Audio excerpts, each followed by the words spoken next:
మనుషులను తరలిస్తున్న రామయ్య కదలలేదు. వరద నీరు వచ్చింది. నీటి మట్ట పెరిగింది. రామయ్య ఇల్లు ఎక్కి కూర్చున్నాడు. మర్రబోట్లు వచ్చాయి. రక్షకదాలు అతన్ని తీసుకు వెళ్ళడానికి ప్రయత్నించాయి. అంగీకరించలేదు. నీటి మట్ట ఇంకా పెరిగింది. రామయ్య చెట్టెక్కి కూర్చున్నాడు.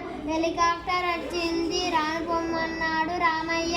చెట్టు కూలింది. రామయ్య చనిపోయి భగవంతుని దగ్గరకు వెళ్ళాడు. నీ భక్తుడైన నాకు ఎందుకు సాయం చెయ్యలేదు అంటూ నిలదీశాడు. నీకు సాయం చేశాను, నువ్వు అందుకోలేకపోయావు, నువ్వు ప్రాణాలు కోల్పోయావు అన్నాడు దేవుడు.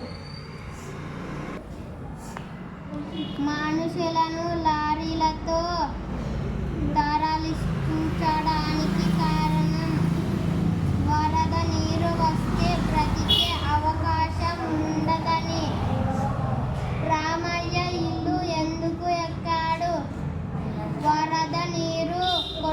వరద నీటిలో కొట్టుకుపోతానని భయపడి. రామయ్య ఎన్నిసార్లు సహాయంని నిరాకరించాడు? 3 సార్లు.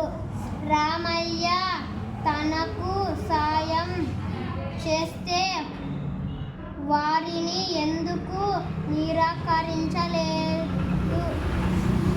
తను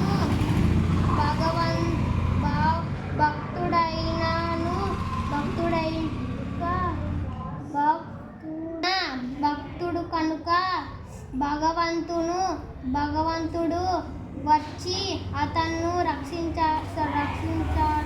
రక్షిస్తాడని